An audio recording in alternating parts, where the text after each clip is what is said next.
Vijayawada university మంచి భవిష్యత్తు కోసం తెలుగు విద్యార్థులు ఇష్టపడే యూనివర్సిటీ. కాల్ 9059052378 9059052379.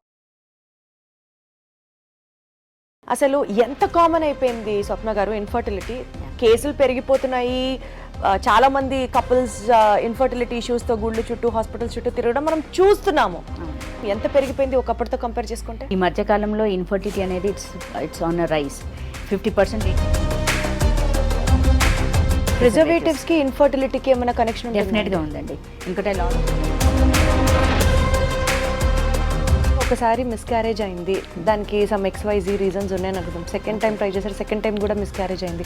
ఇంకా అలాంటి కపుల్స్కి ప్రెగ్నెన్సీ ఇంకా అది ఫుల్ఫిల్ అయ్యే అవకాశమే ఉండదు అంటారా? ఖచ్చితంగా. కొందరికి ఏంటంటే లైక్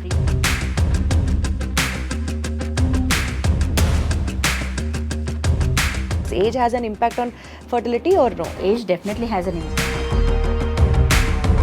ఓవరీస్ తీసేయడం ఎందుకు మేడం? ఏ కండిషన్? ఓవరీస్ అంటే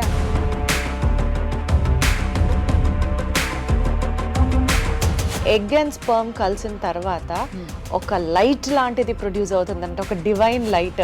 it is like a soul entering into the blast embryo అని వింటున్నాము.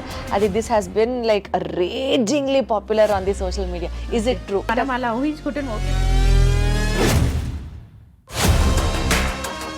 ఇన్ఫర్టిలిటీ కేసెస్ ఎక్కువ వస్తున్నాయా, లేకపోతే ఎగ్ డోనరో స్పర్మ్ డోనరో ఈ కేసెస్ ఎక్కువ వస్తున్నాయా?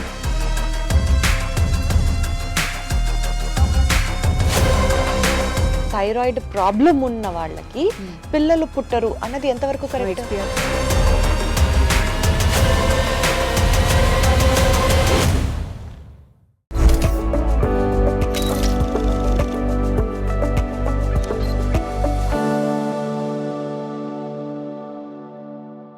No more a women issue.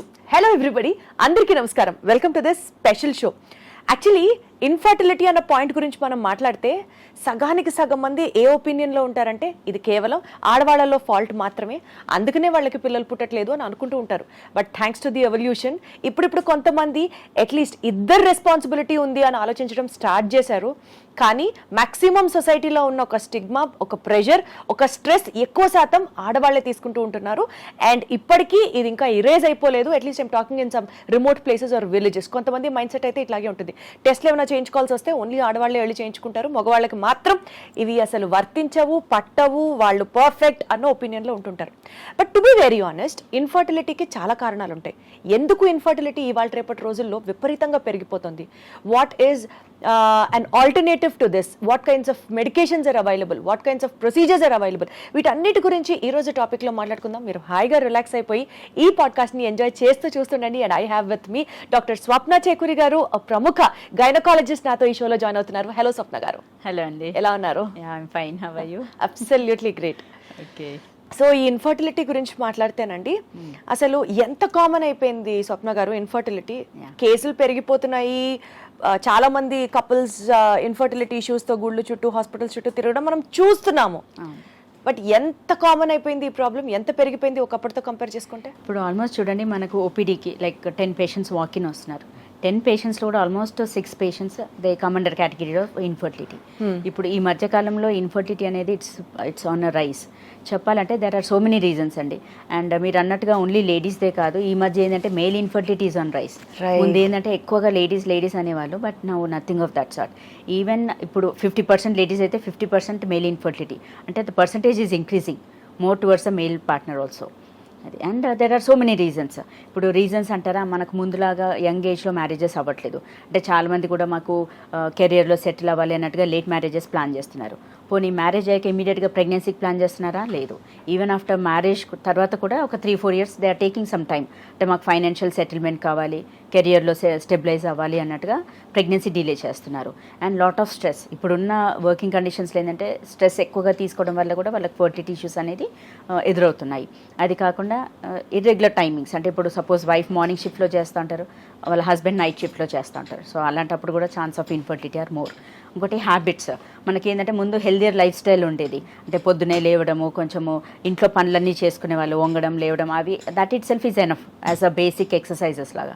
కానీ ఇప్పుడు అసలు no workouts, sedentary lifestyle. పొద్దున్న లేసామా, ఈవెన్ బ్రేక్ఫాస్ట్ చేయడానికి కూడా టైం ఉండట్లేదు, అది కూడా బయటే తింటున్నారు. Afternoon lunch and evening dinner అన్నీ కూడా బయట నుంచి ఆర్డర్ చేయడము, జంక్ ఫుడ్స్ ఎక్కువగా కన్సంప్షన్ చేస్తున్నారు, lack of workouts and obesity. So ఇవన్నీ దీనివల్ల కూడా మనకు అంటే లైఫ్ స్టైల్ ఫ్యాక్టర్స్ అన్ని చాలా ఓవర్లుక్ చేసేస్తున్నాం మనం ఈ రోజుట్లో, because of the career or because of the work or because of that rush అనుకోవచ్చా? డెఫినెట్గా, బికాజ్ అందరు కూడా లైక్ ప్రొఫెషన్ పైన, కెరియర్ పైన ఓరియంటెడ్ ఉంది, దానికి ఎక్కువగా ఇంపార్టెన్స్ ఇస్తున్నారు. మన పర్సనల్ లైఫ్, మన లైఫ్ స్టైల్ ఎలా ఉండాలి, అంటే మనకు ఎంత హెల్దీగా ఉండాలి అనేది అది they are keeping it apart. So ఏమవుతుంది, మనకు హెల్దియర్ లైఫ్ స్టైల్ అనేది మనం ఫాలో అవ్వట్లేదు. సో దాని ద్వారా obesity again leads to hormonal imbalance. Even males, జెంట్స్లో కూడా like obesity can lead to so many factors. అంటే వాళ్ళకు టెస్టోస్టెరాన్ లెవెల్స్ తగ్గిపోవడం కానీ, వీర్యకణాల పైన ఎఫెక్ట్ పడడం కానీ, everything is related to lifestyle modification. మన dietary habits and the other habits like smoking, alcohol. ముందు ఏంటంటే ఒకప్పుడు ఓన్లీ జెంట్స్ని అడిగేవాళ్ళు, Exactly. స్మోక్ చేస్తారా మీరు అని. ఇప్పుడు ఏంటంటే లేడీస్ని కూడా అడగాల్సి వస్తుంది when they come for the treatment part. So first we'll just అంటే హిస్టరీ టేకింగ్లోనే వాళ్ళు జస్ట్ మాకు కన్సీవ్ అవ్వట్లేదు అని వచ్చినప్పుడు history taking is very important. First of all మనం వాళ్ళ ప్రొఫెషన్ అడుగుతాం, ఎందుకు వాళ్ళు ఉన్న ప్రొఫెషన్లో ఏమైనా ఎక్కువ స్ట్రెస్ ఉందా కనుక్కోవడానికి, and their habits and workouts ఏమైనా చేస్తారా లేదా అదొకటి, and then previous history of any surgeries ఏమైనా ఉన్నాయా, అది కూడా ఇన్ఫర్టిలిటీకి దారితీస్తుంది. ఈ స్విగ్గీ జొమాటో కల్చర్ వచ్చేసిన తర్వాత అండి, నేను ఒక ఇన్స్టాగ్రామ్ పోస్ట్లో చూశాను, అది ఎంత కరెక్టో మీరే చెప్పాలి. సపోజ్ ఇప్పుడు ప్రోటీన్ ఫుడ్ తినాలి అని అనుకుంటారు అనుకోండి, ఈ serials, instant proteins, instant breakfast అయిపోయే ప్రోటీన్ ఆప్షన్స్ వాళ్ళు ఇచ్చిన దాంట్లోనే అందులో యాక్చువల్ ప్రోటీన్స్ ఉండవు is one take. అండ్ ఇంకొకటి, సే ఫర్ ఎగ్జాంపుల్ ఒక మీల్లో, ఒక ప్రోటీన్ మీల్లో సే ఫర్ ఎగ్జాంపుల్ ఒక 300 క్యాలరీస్ ఉంది అని అనుకుందాం, అందులో 20% లీగల్గా వాళ్ళు క్లెయిమ్ చేసిన క్యాలరీ కౌంట్ కన్నా ఎక్కువ ఉంటుంది. సే అది 300 ఉంటే అందులో 360 ఉండొచ్చు, 500 ఉంటే 560 దాకా ఉండొచ్చు. అట్లా 20% ఎక్కువ క్యాలరీస్ మనం కౌంట్ చేసుకొని you have to believe on that అని వస్తుంది. మన దృష్టిలో ఏంటి, ప్రోటీన్ ఫుడ్ తింటున్నాం కదా, మనము బ్యాలెన్స్డ్గానే వర్క్ చేస్తున్నాం కదా అని భ్రమలో పడుతూ ఉంటారు. బట్ నిజంగా వాళ్ళ డైలీ బిజీ లైఫ్ స్టైల్లో ఇంట్లో వండుకోవడానికి చేసుకోవడానికి కుదరని వాళ్ళు ఇలాంటి ఆల్టర్నేటివ్స్ మీద డిపెండ్ అవ్వడంపై మీ ఒపీనియన్ ఏంటి? డెఫినెట్గా యాక్చువల్లీ వాటిపైన మనం డిపెండ్ అవ్వకపోవడమే better. As much as possible ఇంట్లో అట్లీస్ట్ ఒక హాఫ్ అన్ అవర్ ఎర్లీగా లేసి, మనకు ప్రోటీన్స్ అంటే అన్ని వెరైటీస్ చేయాల్సిన అవసరం లేదు, just sprouts, salads or some upma type అట్లా మనం ఇంట్లో as much as possible homemade అయితే better.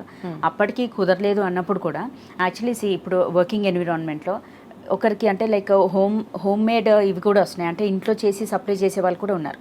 Instead of rather than Swiggy or some hotel నుంచి జొమాటో ద్వారా ఆర్డర్ చేయడం కంటే homemade foods are available nowadays. అలా తీసుకోవచ్చు. అంటే మనకు తెలిసిన వాళ్ళు ఒకరు క్యాటరర్ లాగా అట్లా పెట్టేసి వాళ్ళ ఇంట్లో నుంచే డైలీ సప్లై చేసి, సో మొత్తానికి హోమ్ మేడ్ ఫుడ్కే ఎక్కువ ప్రిఫరెన్స్ ఇస్తే ఇలాంటి ప్రాబ్లమ్స్ అన్ని తగ్గుతాయి అన్నది ఒక పాయింట్. అండ్ ఇంకోటి ఏంటంటే ఆల్రెడీ స్టోర్డ్ ప్రిజర్వ్డ్వి ఉంటాయి, రెడీ టు ఈట్, తీసుకొని జస్ట్ వామ్ వాటర్ వేస్తే చాలు, yeah protein food is ready అంటారు. But even I don't believe in that. ఇంకోటి preservatives are deadly against. We are deadly against of preservatives కి ఇన్ఫర్టిలిటీకి ఏమైనా కనెక్షన్? డెఫినెట్గా ఉందండి. ఎందుకంటే లాట్ ఆఫ్ ప్రిజర్వేటివ్స్ కన్సంప్షన్ వల్ల కూడా లేడీస్లో hormonal imbalance, at the same time జెంట్స్లో మేల్ పార్ట్నర్లో కూడా testosterone levels are going down preservatives use చేయడం వల్ల. ఓ అండ్ ఈవెన్ ఫార్మర్స్లో కూడా లైక్ మనకు ఒకప్పుడు ఏంటి ఓన్లీ సిటీలోనే వీళ్ళు బిజీగా ఉంటారు, వీళ్ళకి ఇన్ఫర్టిలిటీ ఎక్కువ అనుకుంటాం. But now days what we are seeing ఏంటంటే even farmers like agricultural background ఉన్న వాళ్ళకు, అంటే ఊళ్ళలో పల్లెటూర్లలో ఉన్న వాళ్ళకు కూడా infertility is on rise, especially male partners. వాళ్ళకి ఎలా అంటే వాళ్ళు ఇప్పుడు పొలాల్లో వెళ్ళి మేము అగ్రికల్చర్ చేస్తాం మేడం, వ్యవసాయం చేస్తాం అంటారు, కానీ వాళ్ళ పొలాల్లో పెస్టిసైడ్స్ అంటే పురుగుల మందు స్ప్రే చేస్తారు. ఆ స్మెల్ వాళ్ళ ఇన్హలేషన్ అంటే వాళ్ళు పీల్చినప్పుడు అది కూడా అంటే ఇట్స్ బేసికలీ టాక్సిన్స్. అవి ఏంటంటే ఇండైరెక్ట్గా మనకు హార్మోన్స్ అనేది దానిపైన ఎఫెక్ట్ పడి ఇన్వేరబుల్లీ ఇది సిమెన్ అనాలిసిస్ అంటే స్పర్మ్ టెస్ట్ చేసినప్పుడు కౌంట్ తక్కువ ఉండడమో, లేకపోతే కదలిక తక్కువ ఉండడమో, లేకపోతే కౌంట్ కదలిక అన్ని బాగానే ఉన్నాయి కానీ మార్ఫాలజీ అంటే షేప్ ఆఫ్ ద స్పర్మ్ సెల్ని ఎఫెక్ట్ చేస్తుంది. సో ఈవెన్ పెస్టిసైడ్స్ స్ప్రే కానీ లేకపోతే పెస్టిసైడ్స్ కన్సంప్షన్ మనకి ఇప్పుడు, అందుకని ఇప్పుడు గ్రేప్స్ అంటే లైక్ ఫ్రూట్స్లో కూడా you have to wash it properly. ఇప్పుడు బయట ఫ్రూట్స్ తెచ్చుకుంటాం కానీ దానిపైన ఏమేమి స్ప్రేస్ చేస్తారో మనకు తెలియదు. సో డైరెక్ట్గా ఓన్లీ వాటర్ వాష్ కాకుండా కొన్ని ఇప్పుడు ఆర్గానిక్ సొల్యూషన్స్ వస్తున్నాయి, ఏది మనకు వెజిటేబుల్ వాష్ కానీ లేకపోతే ఫ్రూట్స్ వాష్ కానీ, అందులో అట్లీస్ట్ ఒక 10 to 15 minutes నానబెట్టి ప్రాపర్గా వాష్ చేసి కన్సంప్షన్. మళ్ళీ అది కూడా కెమికలే కదా, మరి అది కూడా కెమికల్ అండ్ ఆర్గానిక్ వస్తున్నాయి ఇప్పుడు.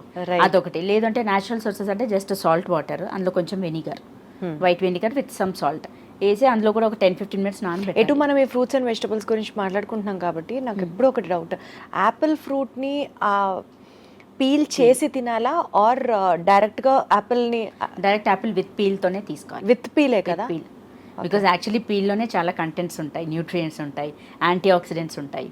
సో పీల్ తీయకూడదు. ఓకే. సో ఇందాక అగ్రికల్చరల్ బ్యాక్డ్రాప్లో ఉన్న వాళ్ళకి కూడా ఇన్ఫర్టిలిటీ ఇష్యూస్ వస్తున్నాయి అన్నారు.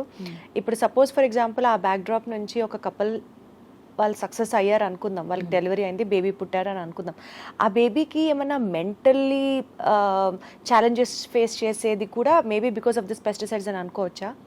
లేదు, మెంటలీ ఛాలెంజ్డ్ ఉంటే ఏంటంటే మనకు actually until unless like down syndrome అలాంటివి అయితే మనకు స్కాన్స్లో తెలుస్తుంది. ప్లస్ మనం బ్లడ్ ఇన్వెస్టిగేషన్స్ కూడా చేస్తాం.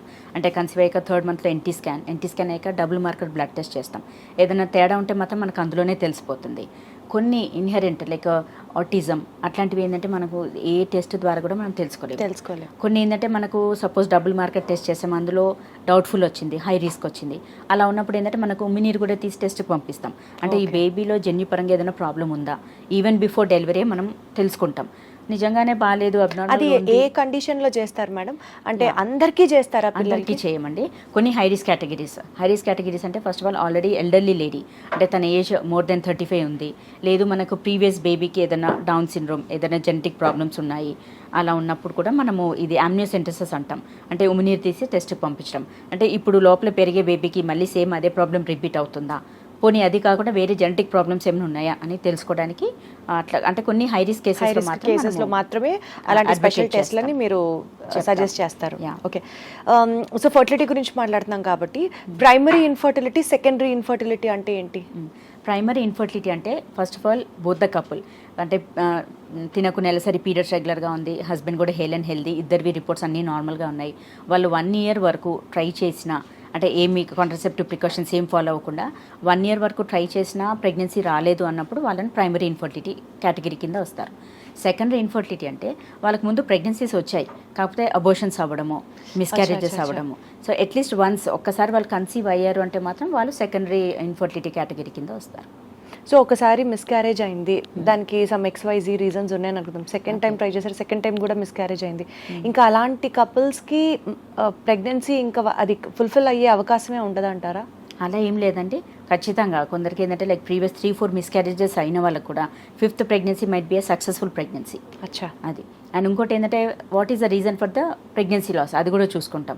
Suppose simple like anticardiolipin antibodies, కొన్ని టెస్ట్లు ఉంటాయి, టార్చ్ ఇన్ఫెక్షన్స్ ఏమైనా ఉన్నాయా అవి రూల్ అవుట్ చేసుకుంటాం. మన సైడ్ నుంచి ఏమన్నా ప్రివెన్షన్ చేయగలిగితే మనం ముందే ప్రికాషనరీ మెజర్స్గా మెడికేషన్స్ పెడతాం.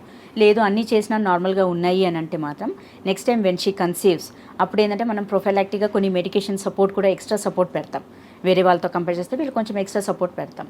So most of the times pregnancy అనేది క్యారీ ఆన్ అవుతుంది. సో మిస్క్యారేజ్ జరిగినంత మాత్రాన ఆ కపుల్ టెన్షన్ పడాల్సిన అవసరం లేదు. మళ్ళీ నెక్స్ట్ ప్రెగ్నెన్సీ వస్తే మళ్ళీ అబార్షన్ అవుతుందేమో అని ముందు నుంచే ఊహించుకోవద్దు. సో ఇప్పుడు మీరు చెప్పిన దాని ప్రకారం 4 to 5 times మిస్క్యారేజ్ అయిన తర్వాత కూడా సక్సెస్ఫుల్ అయిన ప్రెగ్నెన్సీస్ ఉన్నాయన్నమాట. ఉన్నాయి, సక్సెస్ స్టోరీస్ ఉన్నాయి. అలా సూపర్, అసలు nothing to worry. Great. And they should have a positive thinking. అది చాలా important. Our mind attitude and I mean మన మైండ్ సెట్ కూడా they should have a positive thinking. Right. So most importantly age and fertility, ఈ రెండు they go hand in hand అని అనుకుంటే ఇవాళ రేపటి రోజుల్లో ఇక్కడ one side of the story ఏంటంటే 30s, 40s, లేట్ 30s, 40sకి వచ్చే వరకు కెరియర్లో సెటిల్ అవ్వట్లేదనో, లేకపోతే ఫినాన్షియల్గా వాళ్ళు స్ట్రాంగ్ కాదనో, స్టేబుల్ కాదనో ప్రెగ్నెన్సీని డిలే చేసుకుంటున్న వాళ్ళు కొంతమంది ఉంటారు. Other side of the story 20s, 30sలో కూడా ఇన్ఫర్టిలిటీ అని చెప్పి డాక్టర్ల దగ్గరికి వెళ్ళే వాళ్ళు ఉన్నారు. So how do you have to see this? Does age has an impact on fertility or no? No, age definitely has an impact. It's very important factor also. ఇప్పుడు కపుల్ వచ్చినప్పుడు ఫస్ట్ ఆఫ్ ఆల్ మన ఇద్దరిది చూస్తాం, అంటే not only wife, even husband age is also equally important. Okay okay. అబ్బాయిలకి 60 years వరకు they are prone to strong, healthy అనుకుంటారు. Nothing of that sort. Even జెంట్స్లో కూడా లైక్ ఏజ్ పెరుగుతున్న కొద్దీ ఛాన్సెస్ ఆఫ్ జెనెటిక్ సిండ్రోమ్స్, అంటే బేబీస్కి జెనెటిక్ సిండ్రోమ్స్ ఛాన్సెస్ ఎక్కువగా అవుతాయి. సో వాళ్ళు కూడా యంగర్ ఏజ్ గ్రూప్ ఉంటేనే బెటర్. అంటే వాళ్ళు హ్యాపీ బేబీస్గా పుట్టరు, హెల్దీ బేబీస్గా పుట్టకపోవచ్చు. జెనెటిక్ సిండ్రోమ్స్ అనేది common, even if the male partner is more. ఎట్లా, హౌ డస్ దట్ ఎఫెక్ట్? ఎలా అంటే ఇప్పుడు ఎల్డర్లీ, ఇప్పుడు సపోజ్ మీకు 60 years అన్నారు, 60 years అతను తన స్పర్మ్సే మనం చెక్ చేసామో అనుకోండి, స్పర్మ్ కౌంట్ బాగున్నా కానీ క్వాలిటీ డెఫినెట్గా ఎఫెక్ట్ పడుతుంది. లేదంటే మార్ఫాలజీ ఎఫెక్ట్ పడుతుంది, అంటే shape of the sperm cell కరెక్ట్గా లేదు. అలాంటి స్పర్మ్ వెళ్ళి ఎగ్తో కలిసినప్పుడు ఆ ఎంబ్రియో ఫామ్ అయ్యి ఆ ప్రెగ్నెన్సీ వచ్చినప్పుడు కూడా chances of miscarriages will be more. So ఇప్పుడు ఏంటంటే మనకు ఓన్లీ లేడీస్దే కాదు, మేల్ పార్ట్నర్ అంటే హస్బెండ్స్ది ఏజ్ కూడా ఈక్వల్లీ ఇంపార్టెంట్. ఇప్పుడు హస్బెండ్స్ ఏజ్ పెరుగుతున్న కొద్దీ వాళ్ళ స్పర్మ్స్తో మనకు ప్రెగ్నెన్సీ కన్సీవ్ అవుతారు. అప్పుడు ఏంటంటే బేబీస్కి first of all chance of abortion ఎక్కువగా ఉంటుంది. అండ్ బేబీస్ డెలివరీ అయ్యాక కూడా వాళ్ళకు chance of genetic husband age బట్టి మిస్కారేజ్ కి కూడా ఆస్కారం ఉందన్నమాట. ఉంది. ఓ మై గాడ్, ఇది అసలు కొత్త విషయంలో ఉంది. అవును, ఇప్పుడు రీసెంట్ గా like studies have shown that. Wonderful. Recent studies అవి. ముందు ఏంటంటే only we're concentrating on ladies age, but ఇప్పుడు ఇద్దరు age important. That's one thing. And ఇంకోటి ఏంటంటే ఇప్పుడు ప్రెసెంట్ సినారియోలో ఏంటంటే యంగర్ ఏజ్ గ్రూప్లో కూడా they are coming on to the category of infertility. Correct. ఎందువల్ల అంటే first of all their reserves are going down. Reserve అంటే మన బాడీలో ఎగ్ డెవలప్మెంట్ కెపాసిటీ, దాన్ని ఒవేరియన్ రిజర్వ్ అంటాం. సో ఒవేరియన్ రిజర్వ్ నార్మల్గా ఉంటే పర్లేదు, వీ హ్యావ్ సమ్ టైమ్ నార్మల్గా ట్రై చేయండి అట్లా అని చెప్పేస్తాం. Reserves why they are going down అనేది there is no specific reason to explain. కాకపోతే ఇప్పుడున్న యంగర్ జనరేషన్లో ఏంటంటే ఈవెన్ దో యంగ్ ఏజ్ ఉన్నా కానీ వాళ్ళకు బాడీలో number of eggs are going down. How do we get to know that బాడీలో ovarian with the help of hormonal test అండి. ఏమేజ్ యాంటీములేరియన్ హార్మోన్ టెస్ట్ చేస్తాం. సో మన దగ్గర ఇన్ఫర్టిలిటీ ట్రీట్మెంట్కి వచ్చిన ప్రతి కపుల్కి వైఫ్కి యాంటీములేరియన్ హార్మోన్ చెక్ చేస్తాం. సో దాన్ని బట్టి ఏజ్, యాంటీములేరియన్ హార్మోన్ అండ్ తనకి సైకిల్స్ రెగ్యులర్గా ఉన్నాయా, వీటన్నిటిని బట్టి కూడా మనము వీ టేక్ అ డెసిషన్ వీళ్ళకి ఏ పద్ధతి బాగుంటుంది అనేది కూడా. కొన్నిసార్లు మేడం వైఫ్ అండ్ హస్బెండ్కి టెస్టులు చేస్తారు, అన్ని నార్మల్ వస్తాయి, బట్ స్టిల్ వాళ్ళకి ప్రెగ్నెన్సీ రావట్లేదు అంటే అసలు ఆ కపుల్ అండర్గో అవుతున్నటువంటి ఆ ఎమోషనల్ టర్మాయిల్ తీసుకోవడానికి కూడా చాలా కష్టంగా ఉంటుంది. మేబీ వాళ్ళకే కాదు, ఎన్ నెంబర్ ఆఫ్ టైమ్స్ ట్రై చేసిన తర్వాత ఇంకా మాకు రావట్లేదు అనేది. సో ఆ ఎమోషనల్ జర్నీని వీళ్ళు ఎలా నావిగేట్ చేయగలరు సక్సెస్ఫుల్గా? As a doctor, as a counsellor ఏం చెప్తారు మీరు? బేసికలీ ఇప్పుడు మీరు అన్నట్టుగా ఇద్దరిది నార్మల్ ఉంది, వాళ్ళు ఎన్నో ఇయర్స్ నుంచి ట్రై చేస్తున్నారు, స్టిల్ అనేబుల్ టు కన్సీవ్, వాళ్ళను అన్ఎక్స్ప్లెయిన్ ఇన్ఫర్టిలిటీ అంటాం. సో వాళ్ళు ఇది ఆల్మోస్ట్ మనము 100లో 30% of the couples they fall under category of unexplained infertility. So వాళ్ళకి ఎన్ని టెస్టులు చేసినా ఏవి చేసినా అన్ని నార్మల్గానే ఉంటాయి. కాకపోతే ఒకటి ఏంటంటే మనం అర్థం చేసుకోవాల్సింది, తినక ఎగ్ రిలీజ్ అవుతుంది, కలిసినప్పుడు హస్బెండ్ స్పర్మ్ పైకి వెళ్తుంది, బట్ రెండు అవి కలుస్తున్నాయా లేదా అనేది మన చేతిలో ఉండదు. That is left to the nature. Okay, so యూజువల్గా అలా ఉన్నప్పుడు ఏంటంటే first we give a generalise counselling ఇస్తాం. ఫస్ట్ అంతా బాగానే ఉంది, there is no harm, no problem, but at the same time we cannot delay much. అలానే ఎన్ని సంవత్సరాలు ట్రై చేస్తూ ఉంటారు. So ultimately they have to take a treatment. Simple ovulation ఇంజెక్షన్తో వాళ్ళకు కుదరకపోవచ్చు, అంటే సింపుల్ టాబ్లెట్స్తో. అలా ఉన్నప్పుడు చిన్న పద్ధతి ఐయుఐ సజెస్ట్ చేస్తాం. సో అందులో ఏంటంటే అట్లీస్ట్ వీఆర్ షార్ట్ కట్ అన్నట్టు. ఇప్పుడు నార్మల్గా ట్రై చేసినప్పుడు వీరకణాలు వెజన నుంచి హోల్ డిస్టెన్స్ ట్రావెల్ చేస్తూ పైకి వెళ్ళాలి. వెరాజ్ ఇన్ ఐయుఐ మనం ఈ డిస్టెన్స్ కట్ షార్ట్ చేసి డైరెక్ట్ యూట్రస్లో వదిలేస్తాం. So there are some methods, అదొకటి. అండ్ ఇంకోటి first of all we evaluate, అంటే వాళ్ళకు డైటరీ చేంజెస్ ఏమైనా అవసరమా, లైఫ్ స్టైల్ మోడిఫికేషన్ ఏమైనా అవసరమా, వాళ్ళది హిస్టరీ తగ్గట్టుగా వాళ్ళకి అలా కౌన్సిలింగ్ ఇస్తాం. At the same time have a positive thinking. నార్మల్గా ఇన్ని రోజులు ట్రై చేస్తూనే ఉన్నారు, కుదరలేదు అన్నప్పుడు చిన్న పద్ధతి లైక్ ఐయుఐ ట్రై చేయండి అంటాం.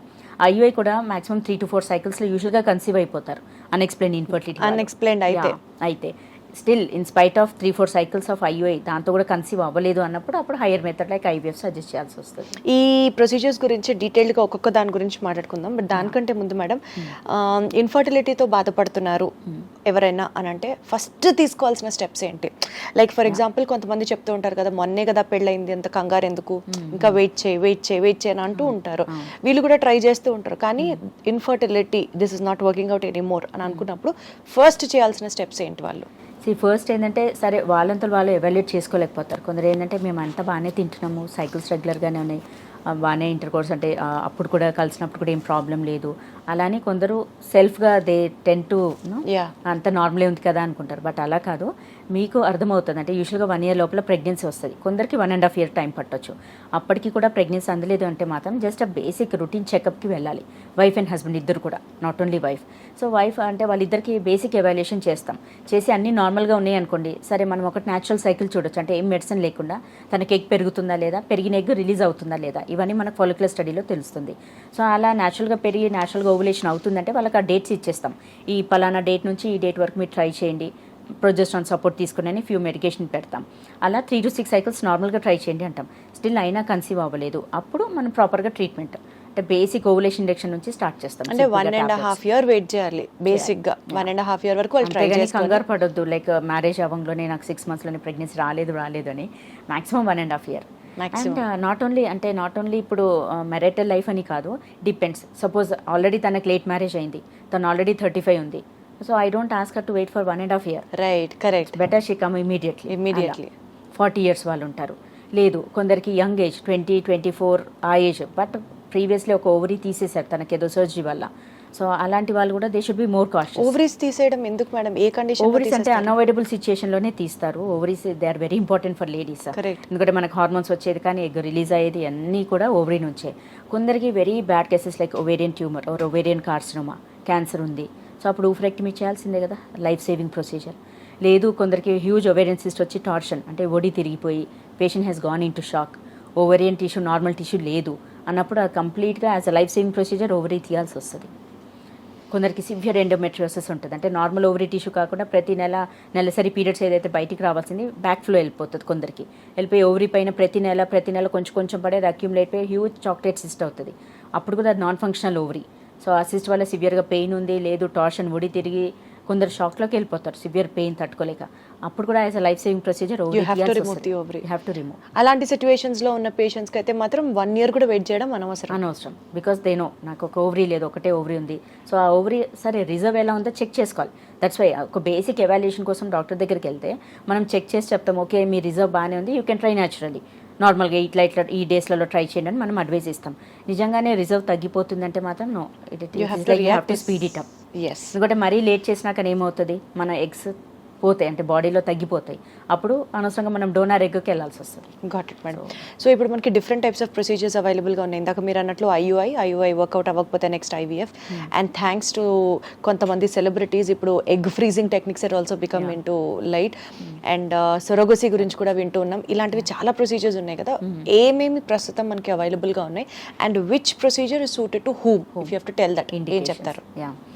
బేసికలీ సింపుల్ ఓవులేషన్ ఇండక్షన్ అంటాం, దట్స్ అ బేసిక్ థింగ్. అందులో ఏంటంటే జస్ట్ పీరియడ్ వచ్చాక సెకండ్ డే రమ్మంటాము, సెకండ్ డే నుంచి 5 daysకి టాబ్లెట్స్ పెడతాం. టాబ్లెట్స్ పెట్టేసి ఈ టాబ్లెట్స్కి తను రెస్పాండ్ అవుతుందా లేదా అనేది మనం ఫాలిక్యులర్ స్టడీ స్టార్ట్ చేస్తాం. It's nothing but scan, transvaginal scan day 11 నుంచి స్టార్ట్ చేస్తాం. So almost like every alternate day or every third day మనం స్కాన్ చేసి ఎగ్ పెరుగుతుందా లేదా చూస్తాం. ఒకవేళ ఎగ్ మంచి సైజ్ వచ్చింది అన్నప్పుడు ఎగ్ న్యాచురల్గా రిలీజ్ అయితే ఓకే, రిలీజ్ అవ్వట్లేదు అంటే అప్పుడు మనం ఇంజెక్షన్ ఇస్తాం ఎగ్ రిలీజ్ అవ్వడానికి. సో ఓవులేషన్ అయ్యే టైం మనకు తెలుస్తుంది వెరీ స్పెసిఫిక్గా. సో ఆ డేస్లో మాత్రం ఖచ్చితంగా ట్రై చేయండి అని చెప్తాం. వేరే డేస్లో కలిసినా కలగకపోయినా it doesn't matter, but ovulation మాత్రం it is important. So that's the importance of follicular study. చాలా మంది అంటారు స్కాన్స్ అవసరమా మేడం, మాకు జస్ట్ టాబ్లెట్స్ ఇచ్చేయండి వచ్చేస్తుంది అని అనుకుంటారు. అలా కాదు, టాబ్లెట్స్ ఇస్తే అసలు దానికి రెస్పాండ్ అవుతుందా లేదా, మీకు అసలు ఎగ్ పెరుగుతుందా లేదా చూసుకోవాలి, తెలుసుకోవాలంటే మాత్రం స్కాన్ ఇస్ మ్యాండేటరీ. ఎవ్రీడే చేస్తారా మేడం? ఎవ్రీడే కాదు, యాక్చువల్లీ డే 11కి పిలుస్తాం, 11th డే. కొందరికి 9th డేనే పిలవాల్సి వస్తుంది షార్ట్ సైకిల్స్ ఉన్న వాళ్ళకు. సో అలా పిలిచి డిపెండింగ్ ఆన్ ద ఎక్సైజ్ మనకు సరే ఎగ్ బాగానే డెవలప్ అయింది, ఇంకో 2 daysలో రిలీజ్ అయిపోతుందేమో అన్నట్టుగా ఉంటే 2 days తర్వాత మనం ఆ స్కాన్లో ఎప్పుడు ఎగ్ రిలీజ్ అవుతుందో కూడా ప్రెడిక్ట్ చేయగలుగుతాం. మనకు తెలుస్తుంది కూడా స్కాన్లో ఎగ్ పెరిగిందా తెలుస్తుంది, ఎగ్ రిలీజ్ అయిందా కూడా తెలుస్తుంది. So that's advantage, that's a beauty of follicular scan. So అందులో మనం తెలుసుకుంటాము, సరే ఓవులేషన్ అయ్యాక these are the important days, you need to be together అని చెప్తాం. దాని తర్వాత మనం folic acid support, progesterone support అయ్యి పెట్టేస్తాం. This a simple ovulation induction. ఇదేంటంటే లైక్ అన్ఎక్స్ప్లెయిన్ ఇన్ఫర్టిలిటీ వాళ్ళకు, లేదు మనకు 1.5 year అయింది అయినా కన్సీవ్ అవ్వలేదు అన్నప్పుడు ఇది బేసిక్ సింపుల్ ప్రొసీజర్ అన్నట్టు. సో ఇలా కూడా మనం 3 to 6 cycles వెయిట్ చేస్తాం. ఓకే, ఓన్లీ 1 month 2 months కాదు. And suppose if they are younger age group, ఇద్దరు సైడ్ నుంచి అన్నీ బాగానే ఉన్నాయి అంటే ఈవెన్ అప్ టు 1 year వరకు కూడా యూ కెన్ వెయిట్. లేదు ఎల్డర్లీ లేడీ ఉన్నారు, తనకు రిజర్వ్ ఆల్రెడీ ఎగ్స్ తక్కువగా ఉన్నాయి అన్నప్పుడు we don't wait for long time, అప్పుడు హార్డ్లీ 1-2 cycles ఓవులేషన్ ఇండక్షన్ చూస్తాం. కుదరలేదు అన్నప్పుడు నెక్స్ట్ స్టెప్ ఈస్ ఐయుఐ ఏంటంటే ఐయుఐలో కూడా లైక్ అన్ఎక్స్ప్లెయిన్ ఇన్ఫర్టిలిటీ వాళ్ళకు ఐయుఐ ఆప్షన్ ఇస్తాం. సెకండ్ ఏంటంటే husband the male factor, like వీరకణాల కౌంట్ తక్కువ ఉంది, కదలిక బార్డర్ లైన్లో ఉంది అండ్ మార్ఫాలజీ ఓకే, బట్ కదలిక తక్కువగా ఉన్న వాళ్ళకు ఫస్ట్ ఆప్షన్ ఐయుఐ చెప్తాం. సో అందులో ఏంటంటే మనకి ఈ టోటల్ వెజనల్ లెంత్ యూట్రస్ వరకు అంత డిస్టెన్స్ ట్రావెల్ చేయడం కంటే డైరెక్ట్ మనం యూట్రస్లో వదిలేస్తాం. That is one advantage with IUI. యూట్రస్లో వదిలేసినంత మాత్రాన అగైన్ మళ్ళీ అది వెళ్ళి 100% ఎగ్తో కలవాలి అన్నది మనం చెప్పలేం. So normal simple ovulation induction ఏదైతే టాబ్లెట్స్ అన్నా కదా అందులో హార్డ్లీ 10% డైరెక్ట్ గా ఎగ్ దగ్గర కలిపే ఆస్కారం లేదా మనకు అలాంటి టెక్నిక్స్? అది ఇక్సీ, అది high end procedure. Okay, so ఇవన్నీ బేసిక్.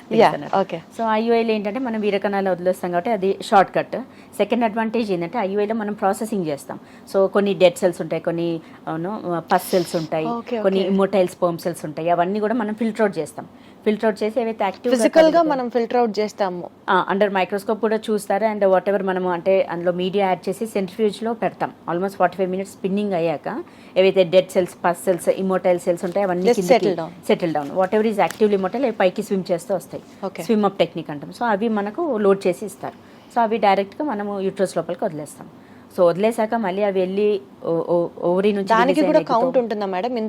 ఇన్ని count of sperm cells inject చేస్తున్నాము అని ఉంటుందా దానికి కూడా? కౌంట్ అని కాదు, అంటే మనకు ఓవరాల్గా pre wash and post wash మనం చెక్ చేస్తాం. అంటే వాష్ ఇచ్చే కంటే ముందు ఎంత ఉంది, వాష్ ఇచ్చాక కౌంట్ ఎట్లా ఉంది, అంటే అన్ని ఫిల్టర్ అవుట్ అయిపోతాయి కాబట్టి it is a better sample. Right. రా శాంపుల్ కంటే మనకు processed sample is much better. So అలా చూసుకొని మనం వదిలేస్తాం. వదిలేసాక అది వెళ్ళి ఎగ్గుతో కలుస్తుందా లేదనేది అది కూడా మళ్ళీ అది మన మనకి ఎంత చేతిలో టైం ఉండదు. లోపు తెలుస్తుంది? అది like until under she miss her period we have to wait for 15 days. అచ్చా, ఓకే ఓకే ఓకే. తర్వాత నెక్స్ట్ మంత్ పీరియడ్ వస్తుందా రాదా చూస్తాము. పీరియడ్ వచ్చేసింది అంటే ఫర్టిలైజ్ అవ్వనట్టు, ఇంకా పీరియడ్ రాలేదు మిస్ అయింది అంటే అప్పుడు ప్రెగ్నెన్సీ టెస్ట్ చేసుకోండి అని చెప్తాం. So this is the second step IUI. దాని తర్వాత next step IVF. Okay, IVF ఎప్పుడు సజెస్ట్ చేస్తామంటే when the male factories like when the count is 2 low, లేదు తినక ఎగ్స్ చాలా తక్కువగా ఉన్నాయి, అప్పుడు IVF. Okay, so male factor తక్కువగా ఉన్నప్పుడు IUI అండ్ ఇద్దరికి 2 కౌంట్స్ తక్కువగా ఉన్నప్పుడు then it is IVF. And next step is ICSI. So IVFకి ICSIకి ఏంటో డిఫరెన్స్ అది కూడా చెప్తాను. Yeah. సో బేసికలీ IVF ఏంటంటే లైక్ ఈ కపుల్స్కి సరే తనది ఎల్డర్లీ లేడీ ఉన్నారు, తనకి ఎగ్స్ రిజర్వ్ బార్డర్ లైన్ ఉంది అన్నప్పుడు IVF సజెస్ట్ చేస్తాము. And even male partner side ఏంటంటే మనకు స్పర్మ్ కౌంట్ కానీ morphology or motility border line ఉన్నప్పుడు IVF సజెస్ట్ చేస్తాం.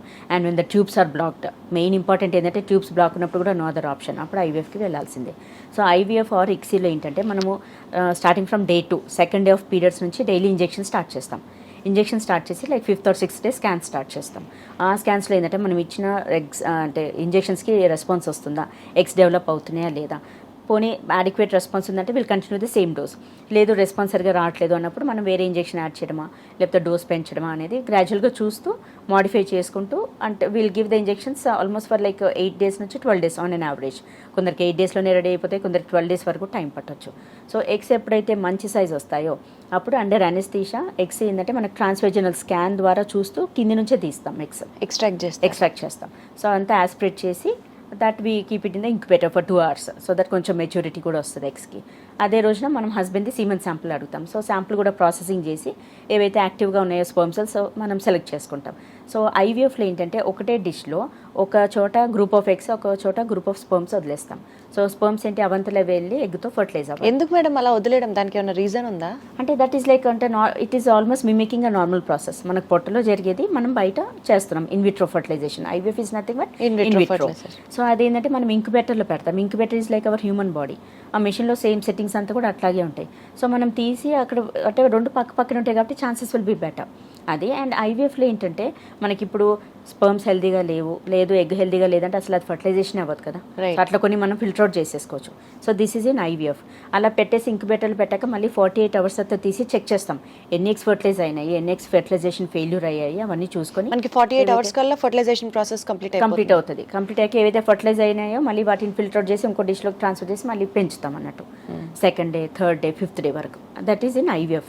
ICSI ఎప్పుడంటే IVFలో కూడా మనకు 20 to 30% ఉంటుంది results. Then next step is ICSI.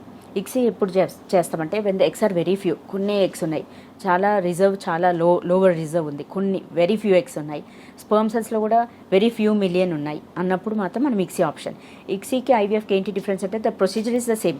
So egg retrieval తర్వాత ఏమవుతుంది, మనం ఎగ్స్లో కూడా ఏవైతే మెచ్యూర్ ఎగ్స్ ఉన్నాయో ఒక్కొక్క ఎగ్ పికప్ చేసుకుంటాం.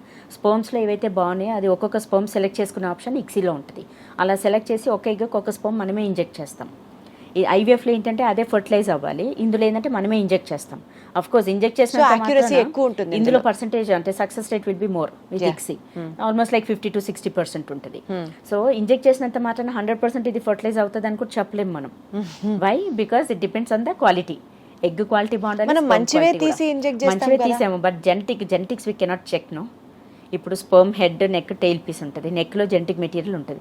అలా మనం జీన్స్, జెనెటిక్స్ అంతా తీసి ఎక్స్ట్రాక్ట్ చేసి చెక్ చేయలేము. But morphologically good looking sperm అంటే మనకు మైక్రోస్కోప్లో చెక్ చేస్తాం. కొంచెం techniques like microfluidics, there are so many techniques. మరీ పోర్ ది సిమెన్ పారామీటర్స్ ఉన్న వాళ్ళకి మైక్రోఫ్లూయిడిక్స్ యూజ్ చేస్తాం. అందులో కూడా బెస్ట్ ఆఫ్ ద బెస్ట్ స్పర్మ్సే ఇంజెక్ట్ చేస్తాం. ఇంజెక్ట్ చేసిన ఒక్కొక్కసారి ఫర్టిలైజేషన్ ఫెయిల్యూర్ అవ్వచ్చు. అంటే 48 hours తర్వాత చెక్ చేసినప్పుడు ఎగ్ అలాగే ఉంటుంది, లోపల ఇంజెక్ట్ చేసిన స్పర్మ్ అలాగే ఉంటుంది. ఫర్టిలైజ్ అంటే ఫలదీకరణ చెందదు. సో 48 hours తర్వాత చెక్ చేసి ఏవైతే ఫర్టిలైజ్ అయినాయో దాన్ని మళ్ళీ మనం ఫర్దర్గా గ్రోత్ చేస్తాం. సో యూజువల్గా day 5 వరకు పెరగలిగిందంటే అది హెల్దీ ఎంబ్రియో. Day 5 వరకు. So that's a blast embryo. So బ్లాస్ట్తో డెఫినెట్గా రిజల్ట్స్ విల్ బి బెటర్. అమ్మ బాబోయ్ ఇక్కడ 2 పాయింట్స్ అండి. ఒకటి ఇది టిక్ టాక్ ట్రెండ్ అనుకోవచ్చు, ఇన్స్టాగ్రామ్ ట్రెండ్ అనుకోవచ్చు, ఒక లేమన్ క్వశ్చన్ అనుకోండి, బట్ స్టిల్ ఆ ట్రెండింగ్ వీడియోస్ వెనకాల ఉన్న ఆ సీక్రెట్ ని బర్స్ట్ చేయడానికి అడుగుతున్నాను.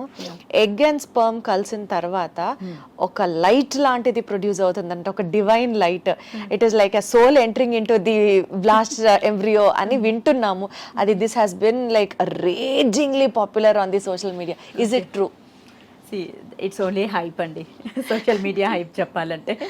యాజ్ సచ్ ఒక లైట్ ఒక రే ఎంట్రీ అవ్వడం అట్లా రే ఎంట్రీ కాదు, రెండు ఇలా ఫ్యూజ్ అయిన టైంలో చుట్టూరా ఒక లైట్ కనిపిస్తుంది, అంటే ప్రాణం పోసుకుంటుంది పిండం అనేది సింబాలిక్ గా ఒక లైట్. మనం అలా ఊహించుకుంటాం, okay fine, let us have a positive attitude, but no light is produced. No light is produced. It's only the cells division. ఇప్పుడు సింగిల్ ఉంది ఎగ్, అది కాస్త 2 రెండిటిగా డివైడ్ అవుతాయి, దాని తర్వాత 4గా డివైడ్ అవుతాయి. It's like division inside the cell. అది మల్టిపుల్స్గా divide అయిపోయి 5th డే కల్లా ఎలా ఉంటుందంటే మనకు ఒక బాల్ ఆఫ్ సెల్స్ లాగా, ఒక రౌండ్ బాల్లో మొత్తం చిన్నగా మనకు సగ్గుబియ్యం ఎట్లా ఉంటాయి అట్లా చిన్న బాల్స్ లాగా అలా ఫామ్ అవుతుంది. అంతేకాని అందులో ఒక లైట్ కనిపించడం కానీ ఇవన్నీ it's only a hype. Of course అంటే బ్లాస్ట్ వరకు పెరగలిగిందంటే ఇట్స్ అ హెల్దీ ఎంబ్రియో.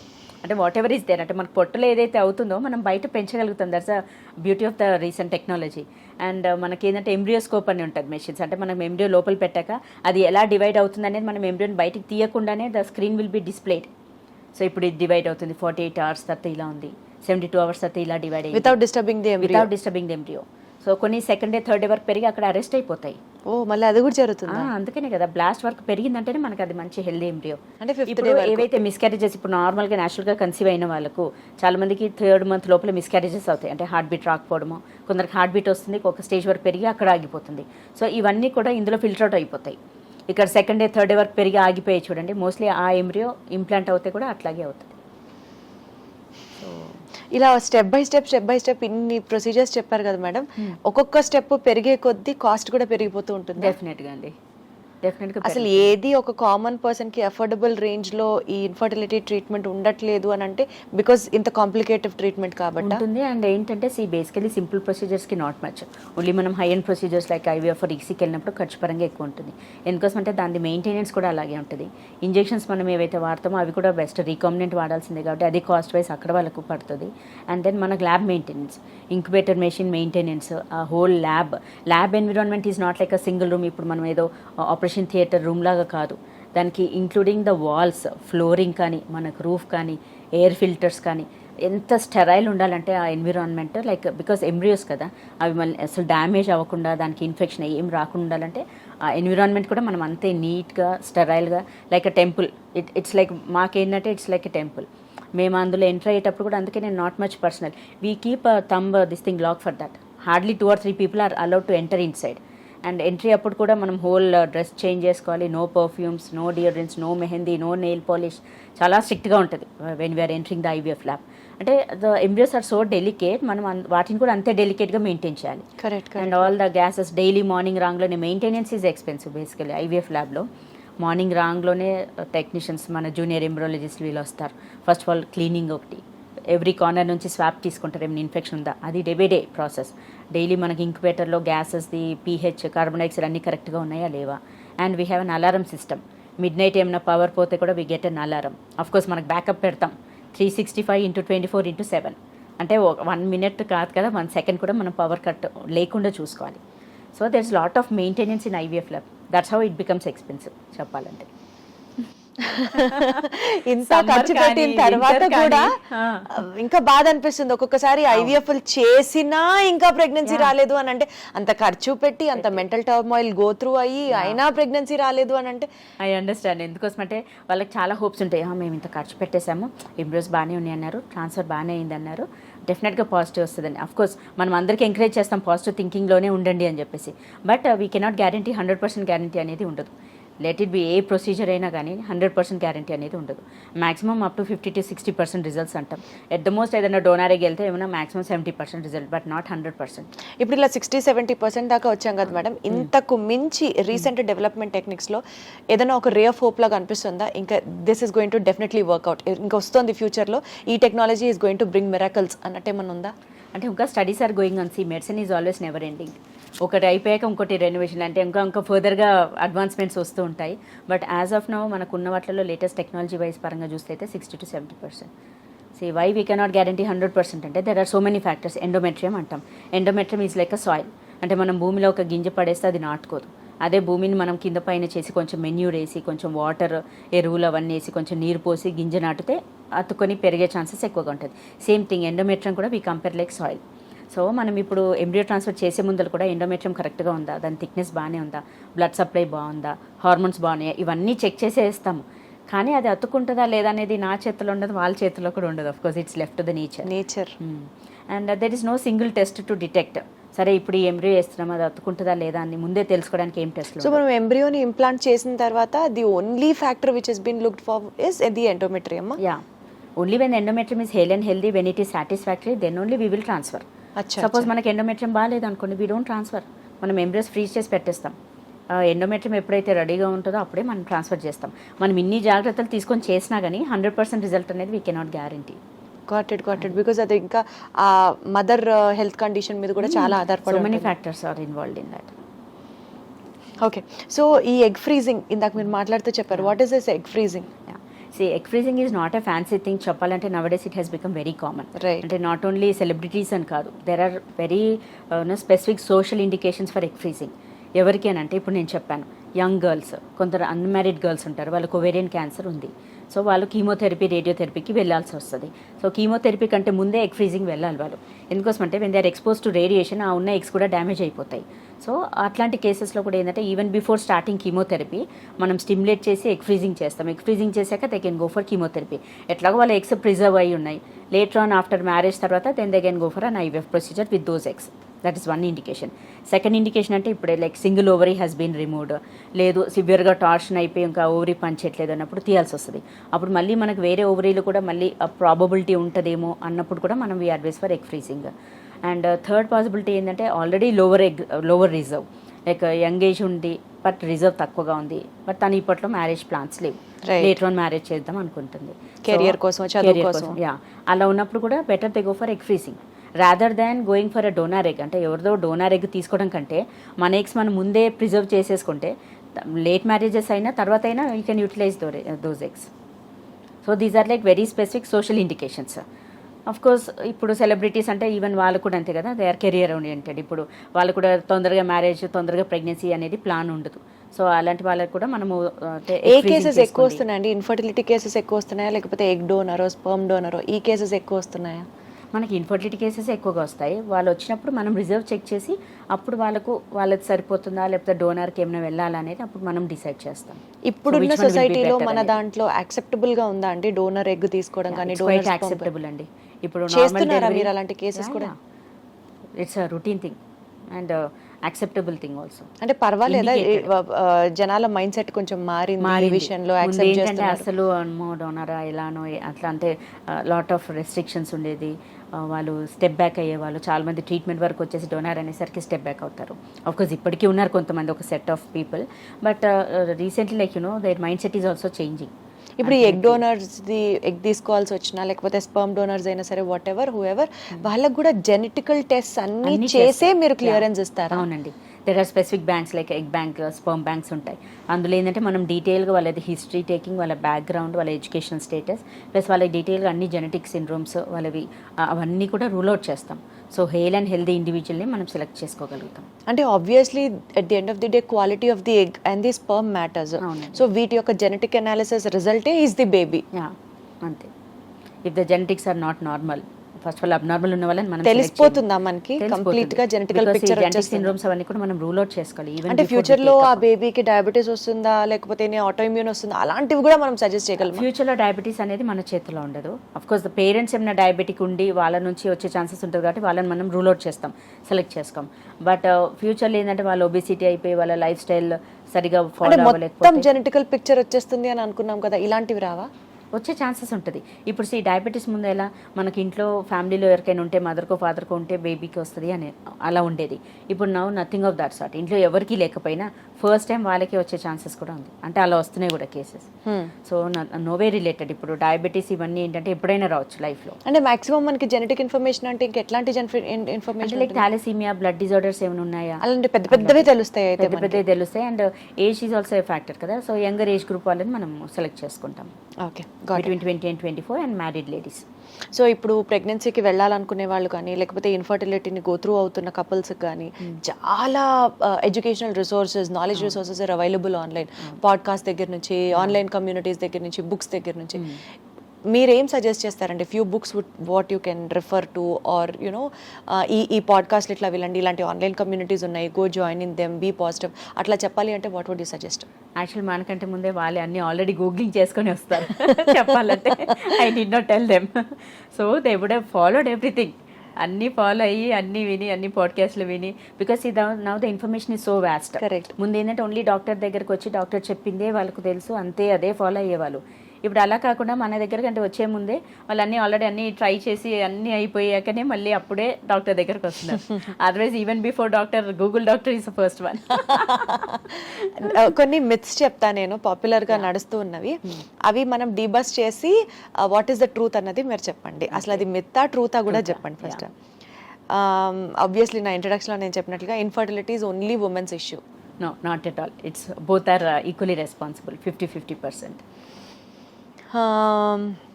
ఒక డెలివరీ తర్వాత, ఆల్రెడీ ఒక డెలివరీ అయింది, ఒక ప్రెగ్నెన్సీ సక్సెస్ఫుల్గా కంప్లీట్ చేసిన తర్వాత ఇన్ఫర్టిలిటీ ఇంకా వాళ్ళకి అసలు రాదు?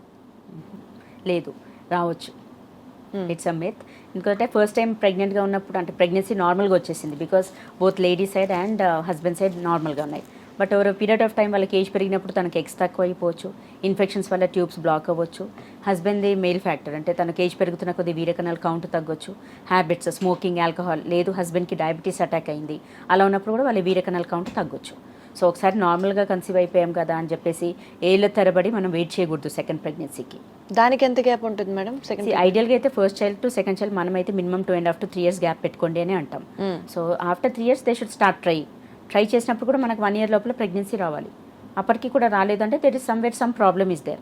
అప్పుడు జస్ట్ కన్సల్ట్ డాక్టర్, వాళ్ళు చెక్ చేసి చెప్తారు మీకు ఏమైనా ప్రాబ్లం ఉందా లేదా అలా. సో ఫస్ట్ టైం వచ్చినంత మాత్రాన వాళ్ళు ఇన్ఫర్టైల్గా అవ్వకుండా ఉండడానికి ఛాన్సెస్ లేవంటున్నారు మీరు? Right. So just relax, stress పడితే ప్రెగ్నెన్సీ రాదు, అదే వస్తుంది. రిలాక్స్ ఎంతవరకు కరెక్ట్? దట్స్ 100% కరెక్ట్ అండి. Because stress is the most important factor. ఎక్కువగా స్ట్రెస్ తీసుకునేసరికి ఏమవుతుంది, లేడీస్లో హార్మోన్స్ నార్మల్గా ఉన్నాయి కూడా అబ్నార్మల్ ఇంబ్యాలెన్స్ అవుతుందా. ఎట్ ద సేమ్ టైమ్ హస్బెండ్స్లో కూడా లైక్ స్ట్రెస్ ఫ్యాక్టర్ వల్ల that will indirectly impact their semen analysis, like sperm count కానీ మోటిలిటీ పైన ఎఫెక్ట్ పడుతుంది. సో అంటే స్ట్రెస్ పెరగడం వల్ల హార్మోన్స్ అటు ఇటు అయిపోతాయి అంటున్నారు మీరు? ఇంబ్యాలెన్స్ అనేది స్టార్ట్ అవుతుంది. దానివల్ల లేడీస్లో ఒబిసిటీ, హస్బెండ్ ఫ్యాక్టర్లో ఒబిసిటీ స్టార్ట్ అవుతుంది, స్ట్రెస్ రిలేటెడ్. అండ్ తినకు సైకిల్స్, పీరియడ్స్ ఇర్రెగ్యులర్ అవ్వడము, ఓవులేషన్ అవ్వకపోవడము, హస్బెండ్ సైడ్ నుంచి ఏమో తనకు స్ట్రెస్ ఇంపాక్ట్ అయిపోయి testosterone levels తగ్గిపోవడము.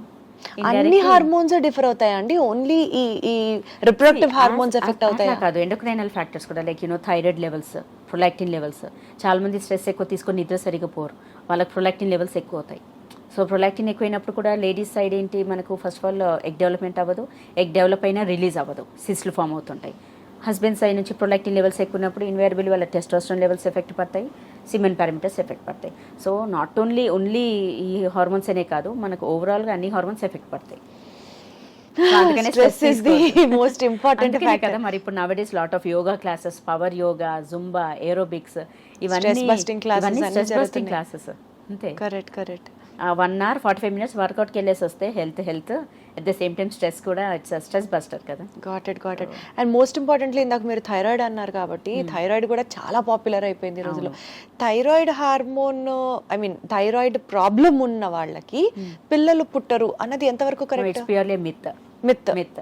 Thyroid as long as it is under control, నీకు ప్రాబ్లం ఉంటే ఉంది, బట్ టాబ్లెట్ వేసుకుని అది కంట్రోల్లో పెట్టుకున్నారే అనుకోండి, you're same like any other lady. మరి అంతే. Just don't think. So thyroid deficiency will not, what to say? It does not impact the fertility. Provided her thyroid levels are normal. Normal suppose normal గా లేదు అని అనుకుంటే నార్మల్గా లేవు అని అంటే ప్రాబబ్లీ అప్పుడు మనకు డెఫినెట్గా పీరియడ్స్ ఇర్రెగ్యులర్ అవ్వడము, లేకపోతే పీరియడ్స్లో ఎక్సెసివ్ ఫ్లో అవ్వడము, ఓవులేషన్ అవ్వకపోవడం, ఇవన్నీ ఉంటాయి. So, అసలు thyroid ఒక ఉన్నా గర్ల్ కానీ- రావాల్సిన టైంలో పీరియడ్స్ రాకుండా తను అసలు మెచ్యూర్ అవ్వలేదు అని అంటే థైరాయిడ్ కంట్రోల్లో లేకపోవడం అన్నది కూడా ఒక రీజన్ అవుతుంది. రీజన్ అవునండి. థైరాయిడ్ అంటే అవుట్ ఆఫ్ కంట్రోల్ అనేది అదొక రీజన్. అది కాకుండా there are lot of reasons. అంటే మెచ్యూర్ అవ్వాల్సిన ఏజ్కి మెచ్యూర్ అవ్వకపోవడము అట్లా. అచ్చా, సో థైరాయిడ్ ఒకవేళ కంట్రోల్లో ఉంటే pregnancy is not an issue. Not an issue. So వాళ్ళకి థైరాయిడ్ ప్రాబ్లం ఉన్నా let them take a tablet. వేరే వాళ్ళకి ఎవరికైతే థైరాయిడ్ లేదు నార్మల్గా ఉన్నారు, ఇప్పుడు మీకైనా థైరాయిడ్ ఉన్నా కానీ టాబ్లెట్ వేసుకొని కంట్రోల్లో పెట్టుకుంటే you are almost equal to that lady. Correct. Okay, birth control pills వాడితే ఇన్ఫర్టిలిటీ వస్తుంది. సో 2 నెలలైనా 1 నెలైనా బర్త్ కంట్రోల్ పిల్స్ వాడద్దు. It's a myth. It's a myth. అంటే of course if you use for long time like 1 years 2 years break లేకుండా రెగ్యులర్గా కంటిన్యూస్గా వాడితే మాత్రం డెఫినెట్గా it will effect your fertility. అలా కాకుండా టెంపరీ మెథడ్స్, ఇప్పుడు చాలామంది గ్యాప్ కావాలి అనుకుంటారు, టెంపరీగా ఒక 2 or 3 months వాడినా it doesn't effect your fertility. ఏదో ఒక ఇంజెక్షన్స్ వచ్చాయంట మేడం, జస్ట్ అవి ఇలా ఇంజెక్ట్ చేసుకుంటే అవే బర్త్ కంట్రోల్ లాగా హెల్ప్ చేస్తుంది అని అంటుంది. అది నిజమేనా? యా, ఉన్నాయండి అట్లా. మనకి ఇక్కడ ఇండియాలో అవైలబుల్ ఉన్నాయా? ఇక్కడ ఇంప్లాంట్స్ అనేది ఇంకా నవ్వులని అట్లా ఇంప్లాంట్స్ ఉన్నాయి, ఇక్కడ అవైలబుల్ లేవు. యూఎస్లో యూకేలో అవైలబుల్ ఉన్నాయి. అవి సేఫే అంటారా? అవి సేఫే. They are almost like birth contraceptive pills లాగా. సో ఇప్పుడు ఆ కాంట్రసెప్టివ్ పిల్స్ యూజ్ చేస్తున్నట్లే అంటే మీరు ఇలాంటి ఇంప్లాంట్స్ పెట్టుకోవడం వల్ల వాళ్ళ యొక్క ఫర్టిలిటీ రేట్ ఎఫెక్ట్ అవ్వదా? మరి అది కూడా ఎక్కువ not for a long time. But I've seen people who have been using them for years together. No, they should not use that's the mistake. No, మన ఇండియాలో అయితే యూజువల్గా నాకు తెలిసి అయితే మేము we don't give for long time. 3 months లేదంటే 3 months హస్బెండ్ని బ్యారియర్ మెథడ్ కాండమ్స్ వాడుకోండి అంటాము, మళ్ళీ అనదర్ 2-3 months లేడీని పిల్స్ వాడుకోండి, లైక్ ఇంటర్మీడియట్ బ్రేక్ అంతేకాని. బట్ యూకే అండ్ యూఎస్ ఏంటంటే they give a test 1 year 2 years 5 years వాడిన వాళ్ళని కూడా నేను చూసాను. So how much time is like more time వాడితే ఎప్పుడు ఎఫెక్ట్ పడుతుంది pregnancy? It's like more than 6 months. అంతకంటే కూడా అడ్వైజబుల్ కాదు వాడడం. ఒక నిజంగా వాడాల్సిన అవసరం పడ్డా కానీ let them use in breaks, like 3 months వాడి 3 months వీన్ ఆఫ్ పీరియడ్ మళ్ళీ 3 months వాడడం అలా పర్వాలేదా? అలా బ్యాలెన్స్ అంతేకాని రెగ్యులర్గా టెస్ట్ అయితే మాత్రం వాడకూడదు. ఓకే, మెనోపాజ్ వచ్చే వరకు కన్సీవ్ అవుతారు, కంగారు లేదు. Yeah, basically it's not a myth. ఎందుకంటే ఇప్పుడు ఎట్లా అంటే ఉన్న సిచ్యువేషన్స్లో యంగ్ గర్ల్స్కి రిజర్వ్స్ తగ్గిపోయి వాళ్ళు ఇన్ఫర్టిలిటీ కోసం ట్రీట్మెంట్ కోసం రావాల్సిన అవసరం పడుతుంది. But there are few ladies, అంటే నా కెరియర్లో నేను 45 years లేడీని స్పాంటేనియస్గా కన్సీవ్ అయ్యి వద్దు, ఇప్పుడు 45 years అంటే తనకు ఆల్రెడీ కూతురు మనవళ్ళు ఉన్నారు. సో తనంతలు తను స్పాంటేనియస్గా కన్సీవ్ అయ్యి వచ్చింది. So that's only 1 case I have seen at the age of 45. ఇలాంటి రిప్రొడక్టివ్ టెక్నిక్స్ ప్రొసీజర్స్ యూజ్ చేసి నేను న్యూస్లో వర్క్ చేస్తున్నప్పుడు ఫుల్ టైమ్ జర్నలిస్ట్గా ఉన్నప్పుడు 65-year-old లేడీ ఐవీఎఫ్ యూజ్ చేసి తను పిల్లలు అప్పటిదాకా లేరు, బట్ ఆ ప్రెగ్నెన్సీ కానీ 2 ట్విన్స్ని కానీ నేను రిపోర్టింగ్కి వెళ్ళి రిపోర్ట్ చేసి ఆవిడ బయట తీసుకున్న రోజు కూడా ఐ రిమెంబర్. అదేంటంటే that is through IVF. At the age of 65 ఏంటంటే తనకు మెనోపాజ్ వచ్చేస్తుంది అండ్ తన ఎగ్స్ ఉండవు. సో డెఫినెట్గా డోనార్ ఎగ్, హస్బెండ్ స్పర్మ్ హెల్తీగా ఉంటే ఓకే, లేదంటే అది కూడా డోనార్ది తీసుకుంటారు. ఎంబ్రియో ఫామ్ అయ్యాక ఎంబ్రియో తినే యూట్రస్లో వేయాలంటే మరి తన యూట్రస్ని మనం ప్రిపేర్ చేయాలి. బికాస్ ఆల్రెడీ లోపల పొర ఎండిపోద్ది, వాళ్ళకి ఎండోమెట్రియం ఉండదు, because there are no hormones. So ఆ ఎండోమెట్రియంని మనం ఆర్టిఫిషియల్గా టాబ్లెట్స్ ఇంజెక్షన్స్ ఇచ్చి హెల్దీగా చేసి అప్పుడు ట్రాన్స్ఫర్ చేయాలి. అది I remember it's in from Guntur. Correct Guntur case. Correct. Okay, so myths అన్ని బర్స్ చేసాం కాబట్టి one bottom line before we close this interview. Infertility defeated couples ఉంటారు, వాళ్ళు ఓవర్వెల్మ్ అయిపోతూ ఉంటారు, ఎంత ట్రై చేసినా పాపం మాకు వర్కౌట్ అవ్వలేదు అని. Despite of doctors putting effort, despite of this couples sincere prayers, కొన్ని ఎన్ని చేసినా మీరు ఇందాక అన్నట్లు the success rate is only 50 to 60% or maximum up to 70%, and it is not 100%. ఈ నేపథ్యంలో 1 single word of hope from doctors ఏంటి, ఏం చెప్తారు? అంటే always we say keep a positive hope. Okay, అదే. And then multiple IVF failures అయిన వాళ్ళకు definitely there is a hope, but through a third party reproduction that is called surrogacy. Okay, so that's a totally separate entity. కాకపోతే ఏంటంటే multiple failures అయ్యి ఇంకా వాళ్ళ uterus not cooperating, endometrium is not building up, endometrium సరిగా హెల్దీగా లేదు, ఎన్ని cycles try చేసినా, అలా ఉన్నకు last ray of hope is surrogacy. Okay, surrogacy And that గురించి is a separate డీటెయిల్డ్ గా topic. మాట్లాడుకుందాము ఈసారి మనం నెక్స్ట్ ఎపిసోడ్ లో కలిసినప్పుడు. బట్ స్టిల్ చాలా లైట్ ఇచ్చారు, చాలా నాలెడ్జ్, ఐ మీన్ లైక్ మీతో మాట్లాడుతూ చాలా విషయాలు నేనే తెలుసుకున్నాను. So it was wonderful talking to you. Thank you so much. Thank you. Me two. Thank you అండి.